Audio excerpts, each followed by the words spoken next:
Catherine Bernardo update. Yan IG story ni Catherine. And nasa lander si Catherine. Sabi niya, back in my happy place at grocery buddies. Kasama niya si John Bali. Ayan mga si Catherine. Oh. And dumaan siya dyan sa mga prutas. And pa namili si Catherine. And hapa nga ni Catherine. And orange. Saka lemon.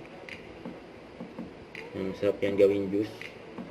And masustansya yan. And fresh finds. Kaya naka all white outfit si Catherine. Saka ito pa.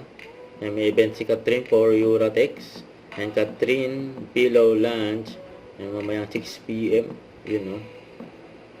Saka ito pa yung mga endorsement ni Catherine. And for KFC at AIA. Saka ito for TNT. Para laging updated sa kung ano ang trending, mag-TNT TikTok saya. May only TikTok?